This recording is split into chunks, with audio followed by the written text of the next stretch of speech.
Good evening and welcome to another B-Side. I'm your host, Rachael Pazdan, and tonight we introduce you to Brooklyn-based rockers Q. Let's start with some introductions. All right, on drums we have Steve Vanelli.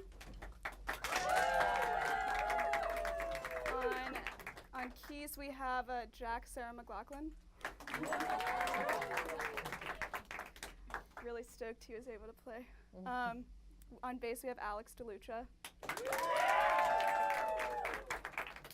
Lead guitar is Ida McConan.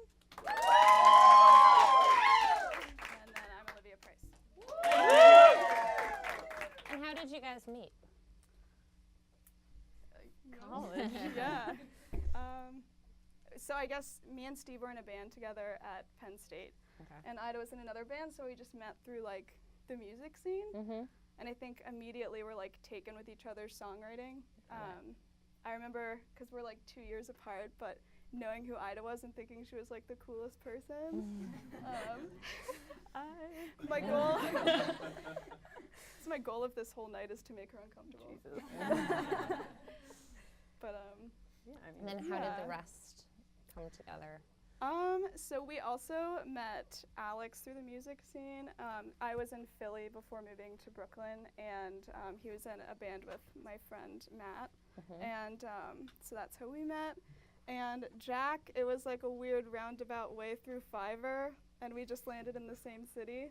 What's Fiverr? And it's like a freelancing website for any kind of creative. Gotcha. You probably know the elevator speech for it more than I do, but yeah. You don't have to repeat it, it's okay. Yeah, not a sponsorship. And then what brought everybody to Brooklyn? I mean, yeah. So like all of our recorded stuff has been done in DeGraw Sound in Gowanus, and we've been working there since 2016. And all of our friends that are in bands sort of stem from that relationship, and it just made sense. And I think the sound that we have kind of resonates here more than it does in DC or Philly. So it just, I don't know, it was the right time, right place. Yeah.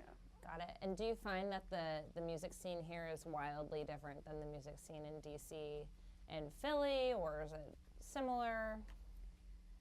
I just think like, because Philly is obviously poppin' right now, but I think since moving here still, like the number of opportunities we've had, and like just, I think it's the caliber and like this seriousness behind it, where it's like no one's trying to hide behind a mask of like, oh yeah, I'm just doing this for fun. It's like people are genuinely passionate about it, and I always go to a show and I'm wildly impressed by the talent and the skill, and it makes me want to be better. So there's just something to be said about the challenge of being here and making you a better songwriter and musician. And that was a part of the decision, I think, when we wanted to move here, because we want to be better and just be around, you know, amazing people, and hopefully through osmosis, like get some of what they have, and hopefully it's mutual, yeah. Have you found that the community has been welcoming, or it's been more hard to break into than you expected? I think it's way more welcoming than I thought it would be. I thought it'd be like a dog-eat-dog world here, and people were like, oh, you and the 500,000 other bands trying to do this, but I feel like everyone we've played shows with has been really supportive and like interested and goes to each other's shows, and seems like genuine. And Yeah. I don't know.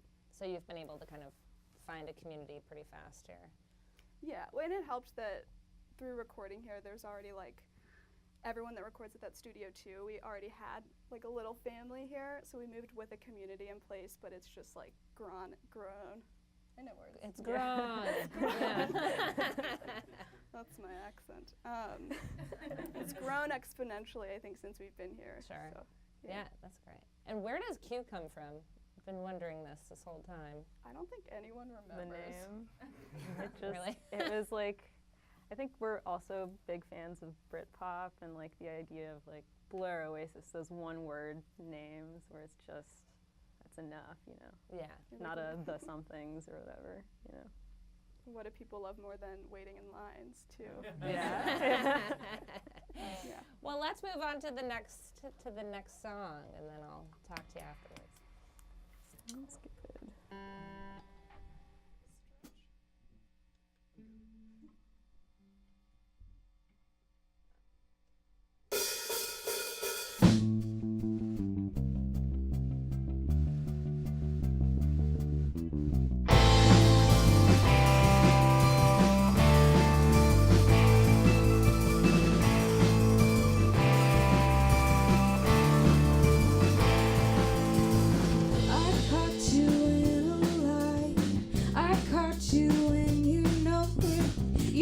confidence is shot.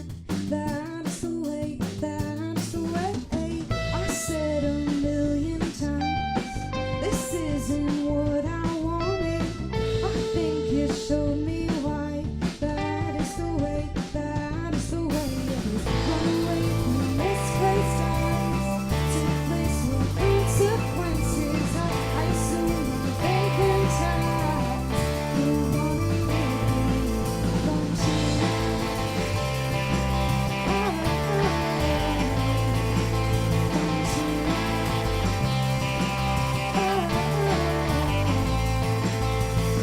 I caught you in a lie. I caught you, we both know it. Your confidence is shot. That's the way, that's the way. We miss the warning signs of what we never wanted. I think you know me why. That is the way, that is the way. Run away from misplaced times to a place where indecision. I turn my back to concrete facts. You're running from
getting old, I don't seem to care.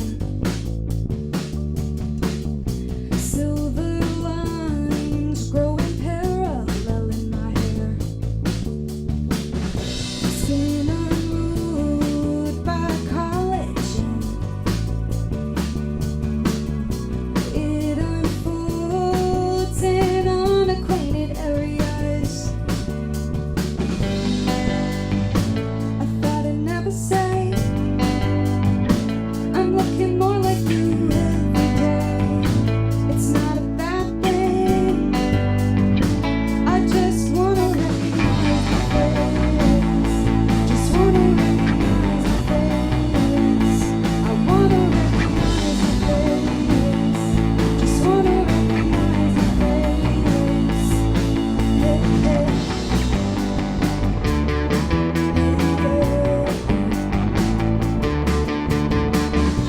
Getting bold, 'cause I'm tired of it. Speech turned cold, I don't have much time for this yet. Guiding souls and blinding hopes. 25 and I lost all circulation. I thought I'd never say I'm looking more like you every day.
start that first song, It's Not a Bad Thing? The one we just played. The first one, yeah. The first one, that was more. But I have them reversed. No. Oh my God. Oh, we might have switched it on you. Leave it to us to confuse. Okay, well, whatever. What were both of them about? And also, is there a process of like who's writing? Are you guys all writing the music, or is someone writing the lyrics mostly? What do you guys do? So I think me and Ida kind of split songwriting 50-50. Okay. But sometimes it happens out of a jam, like when we're in the rehearsal space. Yeah. You'll see what that sounds like. But Yeah, later. Yeah. But I guess as far as, so the song we just played, it was kind of like that weird moment in your mid-20s when you realize, like, I'm really starting to look like my parents. Oh. And I don't know, so I went, like when I first moved here, I went without kind of like a full-length mirror for a while. And then I went home and like visited my parents and obviously had access. And it was like this initial shock of like, I've never been told that I looked like my mom or my dad. I've always been the weird one. But like looking in the mirror for the first time and being like, holy shit. Yeah. Like. They did birth me. Yeah. Yeah. Like it's not a bad thing, but also it's like, you kind of don't recognize yourself in a way. So that was sad. And then the first one, it's, I guess just like feeling at odds with yourself and feeling like it's basically an identity crisis. It's kind of outlining. And are all these songs on the new EP that's coming out? Or any of them new? Yeah, so the one we just played is a new one, and that'll be on the forthcoming record whenever that comes out. Great. Hopefully this year. The If EP. not this year. Yeah. Yeah. So you guys just finished that. It's totally recorded yeah. in the can. Yeah. Gotcha. And this is the first EP ever. The first. Have you put out singles before, or is this really like the first up on the internet? First single, or not first record, record. but only singles up until this point. So this is the first, like, en masse, like, Got it. multiple song thing. How long have you guys officially been together as a band, as this configuration? This configuration, like last month. Yeah. Okay. There's an array of characters, but me, Steve, and Ida have been writing together, I guess, like 3 years at this point. Got it. Yeah. So are some of these songs that old? They're 3 years old. No. When did yeah, well, actually. yeah. The first Yeah. one we played was the oldest one I think we're playing. Got it. Yeah. And how has the whole process of writing evolved over time, or sharing that role? Was it always shared? More or less. I mean, now that, so we were split between DC and Philly, so a lot of it was kind of demoing on our own and sending it to each other via the interwebs. But now that we can like practice regularly, it's a lot more coming through just jamming and seeing what sounds good and it sounds catchy.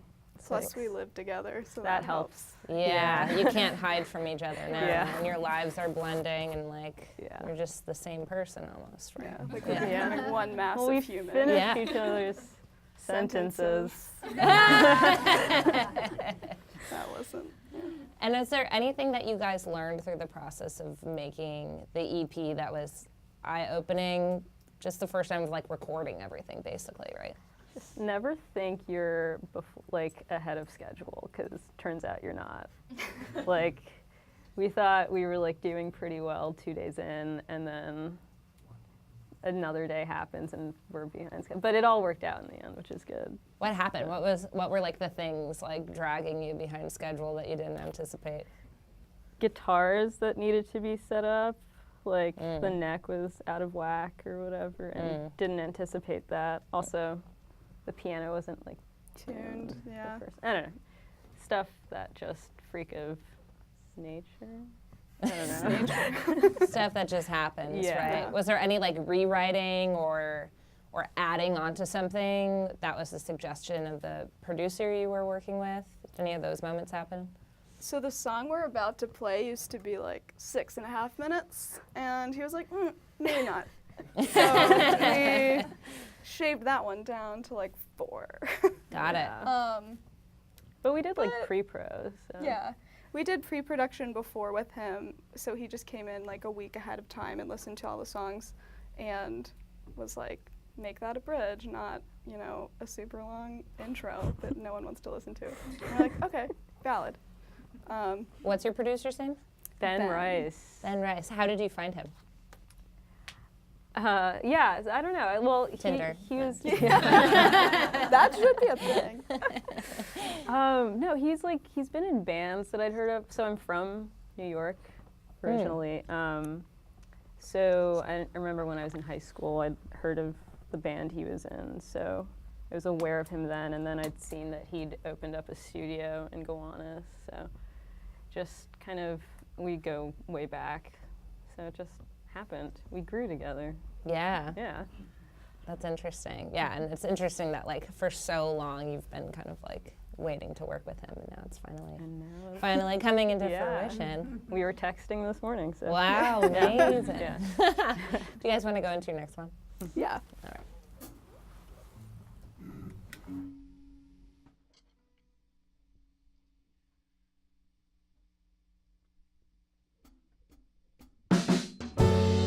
There is a way to start it all up again. I do everything the same. Yeah, there's no doubt about it. We're just out of reach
was that one about?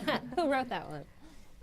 I did. Yeah. It was just Sweating it was now. an experience, yeah. So we went to a show last summer, and we went to see this band that's really good, and it was in Philly. It was a summer day. It was kind of surreal how wonderful What everything show was was.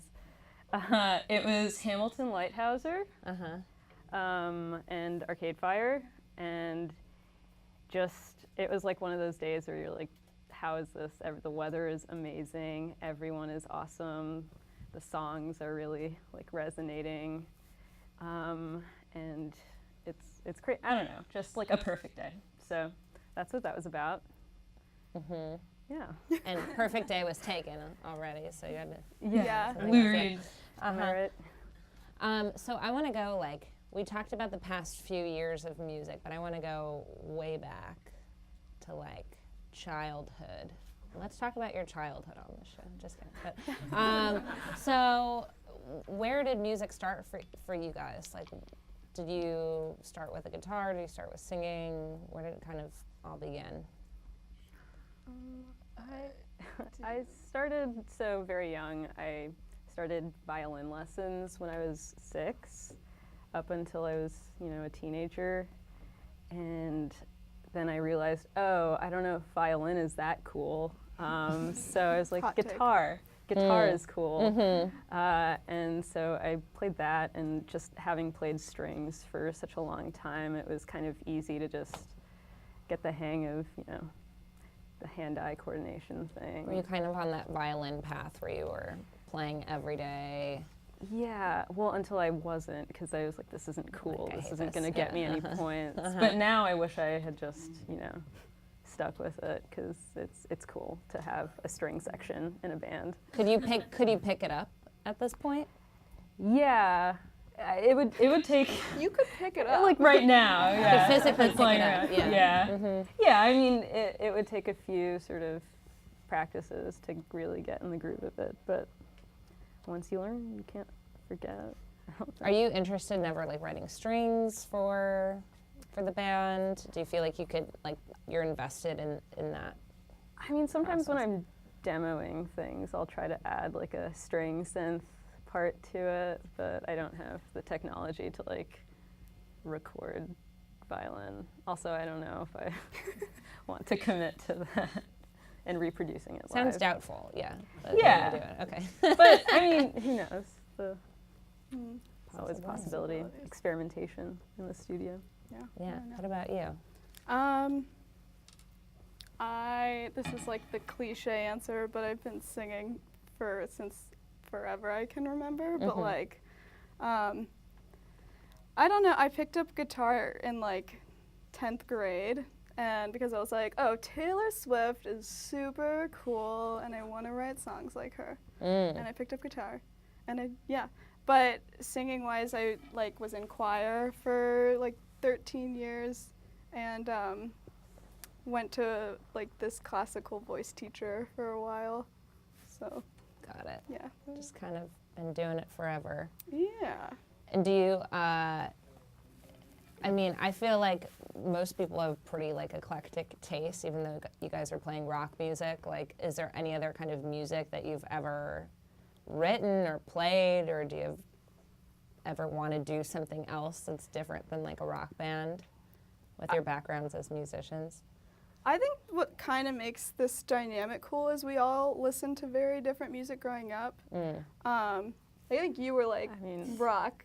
Yeah, the you know, first but- tape I remember being obsessed with was a Rod Stewart tape. When I was 5, I found it and I was like, this is it. This is real music. Yeah. So that's where That that was your show and started. tell. You're like, guys. Actually, sit I tight. remember bringing it to school and wait till you hear loved this. Rod Yeah. Was that the music your family played in My the house? uncle had left it Okay. at our house once, and I was just, I guess, looking for something to do, and I found it, and I played it, and his voice just spoke to me. Got it. So, yeah. Got it. All right. Yeah. What about you? I think I grew up listening to folk more. Okay. My parents are huge like Fleetwood Mac fans and Carole King, Joan Baez, that kind of stuff. So that's like what I default to. And I think Steve is like punk rooted, maybe. Oh, Yeah. Metalhead, guilty. Yeah. Metalhead? Every drummer Alright. is, you know. Yeah. Do you guys have any dream collaborators within that realm, or anyone right now that you would love to? Johnny Marr. Johnny Johnny Marr, Marr, free? anything to do with Johnny Marr. Like, Okay. I'll just be in the room. Great. And he doesn't even have to talk to me, but I'll just get it. Breathe it in. Yeah. Is that heavy like the air. crush? Yeah. Okay. Yeah. Do you have any other are there other bands that are more of right now that you guys would love to play with or write a song with or tour with? We were kind of just gushing over Sharon Van Etten Mm. and just how great her new record is. Yeah. And just, again, I'd just like to shake her hand and be like, thank you from all of us to you. Like, yeah. appreciate it. I'm really big on Angel Olsen. That's my pin. Do you have an Angel Olsen pin on? She's quite literally my guardian angel right Oh. now. But yeah, that would be cool. I'm super into Phoebe Bridgers right now. So, Yeah, yeah. it's a good one. Got it. Do you guys want to contribute to this? Just They're not speaking for mics, them. so they're supposed to be quiet, but Just yell. we'll be the microphone for them. No, Sharon Van Etten. Yeah. Sharon Von Etten again. Exactly. All right. Any more Sharon Von Ettens on the board? No. Rod Stewart. Rod Stewart. Okay. Please. Okay. Very good. Sarah McLachlan. Sarah McLachlan. Your mom. And are there any bands that you guys have been playing with in Brooklyn, like consistently, or like talking to about touring? Anyone you want to kind of plug, or that you're admiring what they're doing right now? Oh, we were joking this morning. 8090. They're really cool. We're friends with Abner and Harper, the two brothers that make that up. And they just sent us their EP to listen to, and it's really rad. And we're trying to tour with them if Got it. they'll let us. Have you guys done a proper tour yet? No. Yeah, we've just like skipped around the East Coast, mostly just New York, Philly, DC. But a proper tour is in order, I think, soon. Got it. Are there any venues that you are loving in New York that you've played or want to play? Mercury Lounge was awesome. The sound was really good. The room is a good size. So that's a good one. I'd love to play Babies because every show I've seen there, also good vibes. The sound is good, and Grand Prospect Hall, you know? they That's- make your dreams What come is true. this? So you must. Oh, that place. Yeah, and it's walking distance from our apartment, so it's only a matter of time. Yeah. Is the goal to kind of like play, arenas and do world tours, or like what does success look like to you guys in terms of like playing shows and touring? That would definitely mean success. But Yeah, I feel like just getting to a point where not even having to do it full time, but if I could like do music and like work at a coffee shop part time, that to me would be like pretty, I'd be content with that and like really happy. So I think just not having to have like a corporate job would be great. yes. I have a coworker in the audience too, so this is Well, let's go to the next one. Let's play some more music.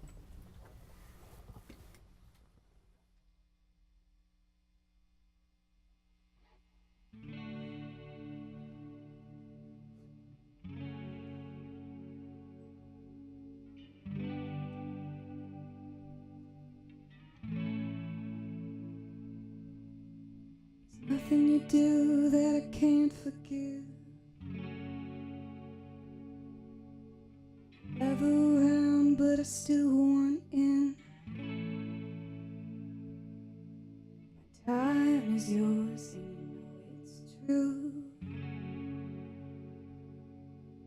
There's something here we don't have to prove. That it's true. I've been living in the middle of a lie.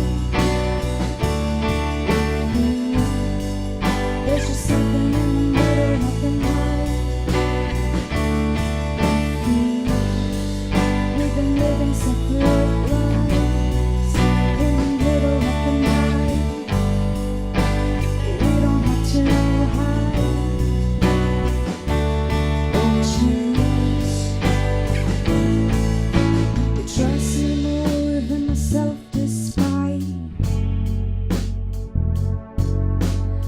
never been good at keeping up good times.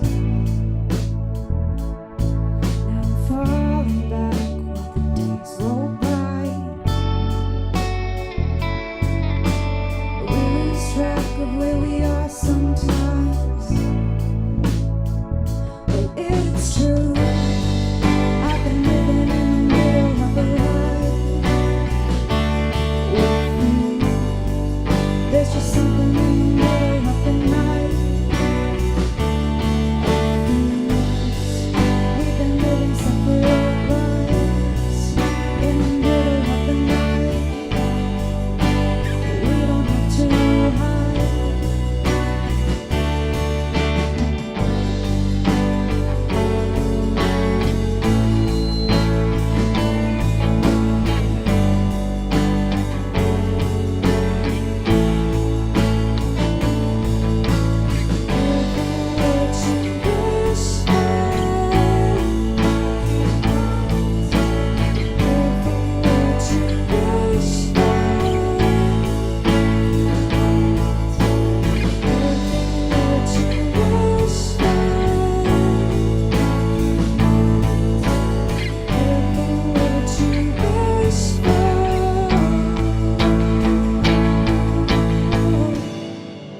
I've been living in the middle of a lie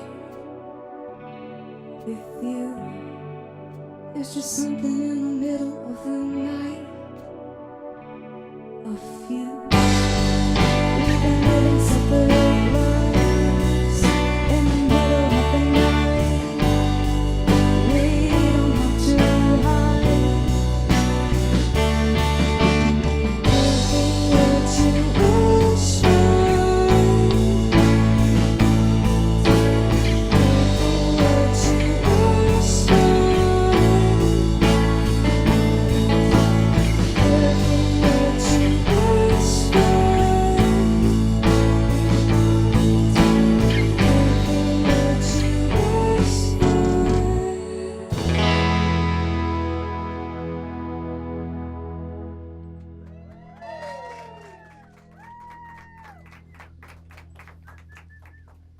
So we were getting into your hopes and desires to not work a corporate job anymore, but to work at a coffee shop and be a musician at the same time.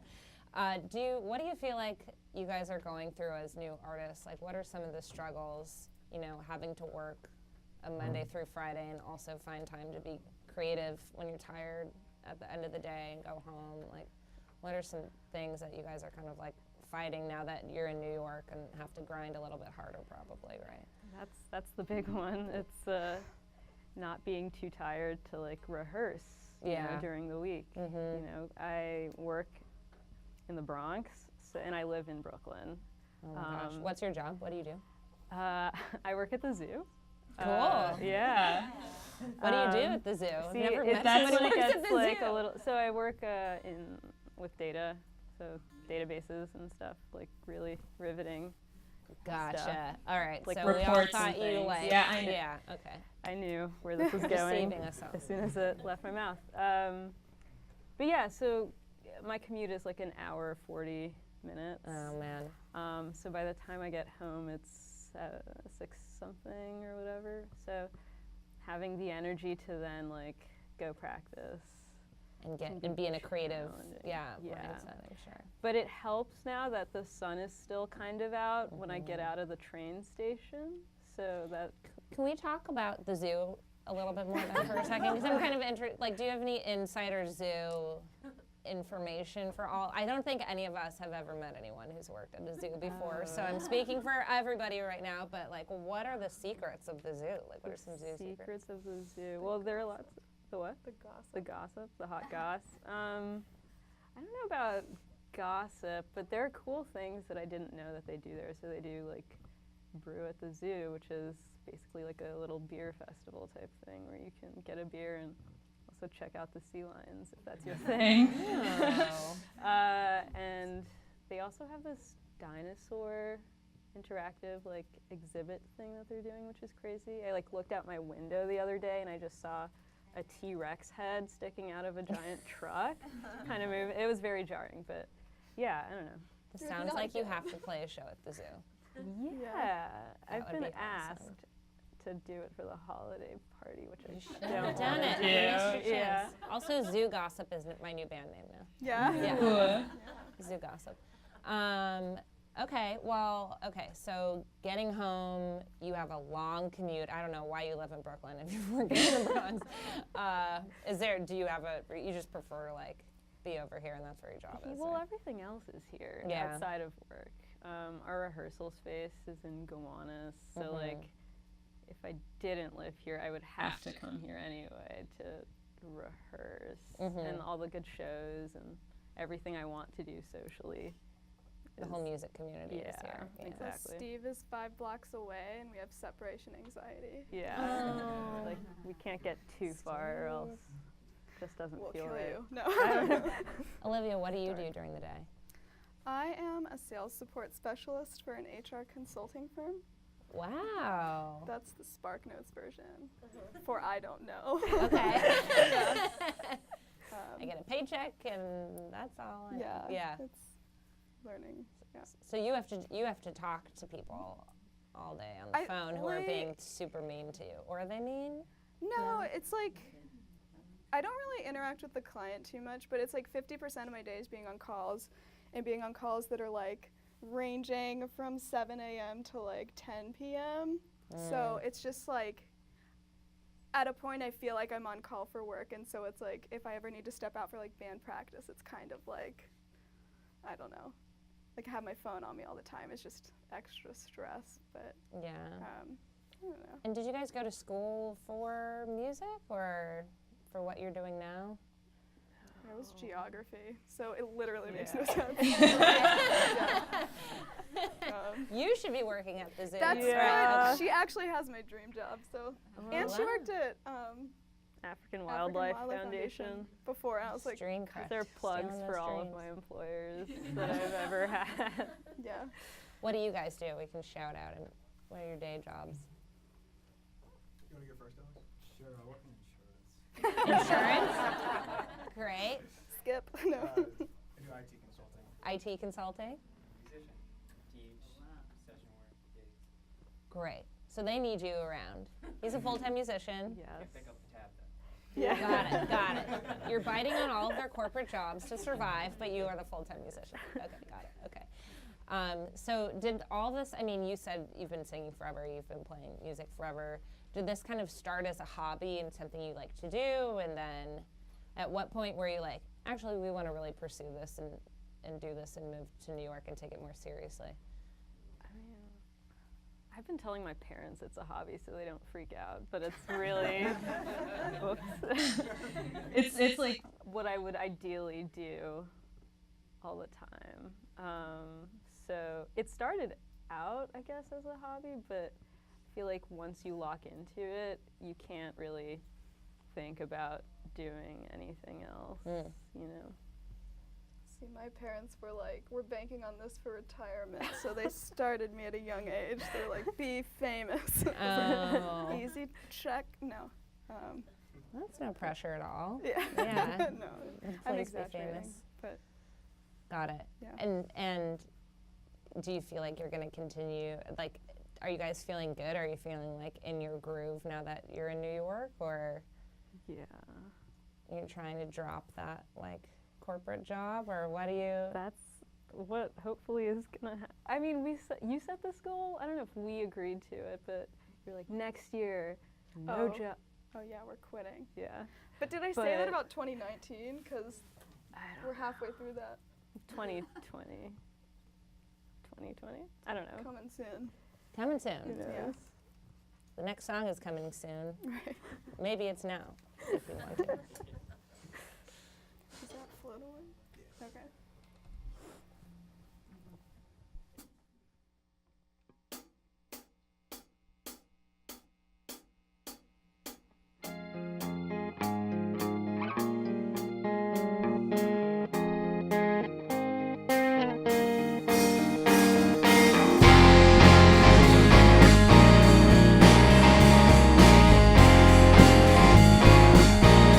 I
so much of one of my favorite bands, which I've been trying to, was like, what band is it? Y-Oak.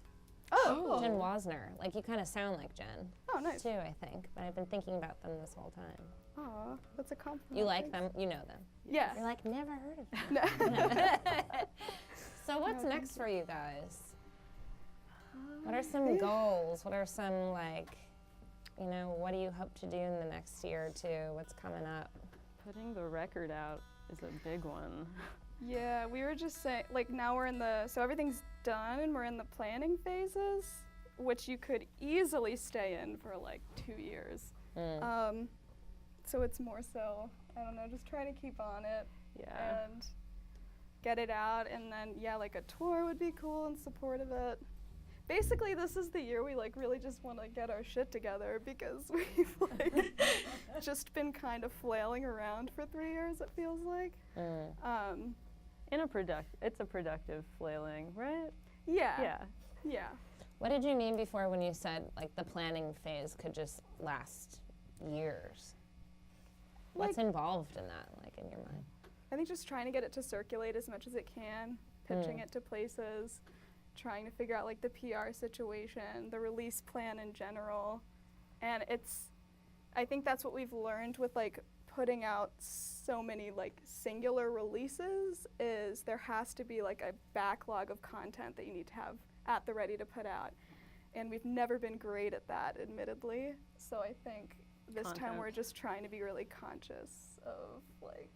Yeah, because I mean, you are investing a lot in these songs that you're doing, and you want it to kind of be out there, and you want people to have a chance to listen to it. And if you don't plan accordingly, then it's a little heartbreaking to have these songs sort of not go as far as you know they could. So we're just trying to give them a chance. Do you guys feel protective of them? Do you feel like it's taken you a long time to like release them into the wild, or? I mean, I think these songs kind of were all written recently, which is, I think before it was, we were sifting through our like Google Drive demos, yeah. But this just felt much more authentic and true to who we are right now, and I think a lot more personal. And so I think because of that, it's like, how do we best represent this like piece of ourselves? Yeah. So there's kind of like a little bit of pressure with it, but.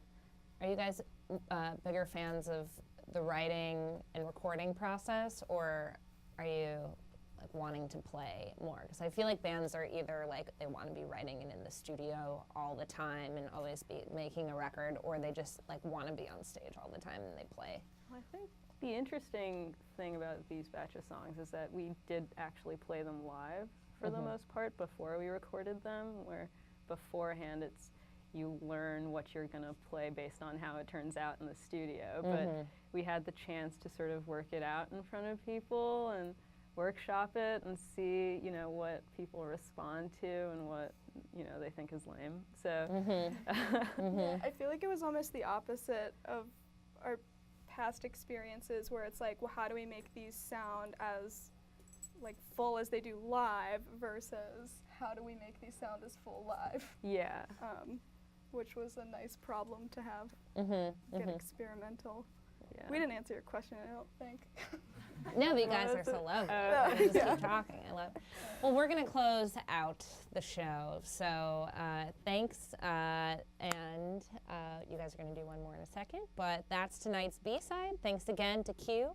To check out past episodes of B-side, head over to youtube.com/BRIC TV, or check out our BRIC Radio podcast of this episode at soundcloud.com/BRIC Radio. I'm Rachael Pazdan, and it has been a pleasure spending this evening with you. Q, take us out right now with the last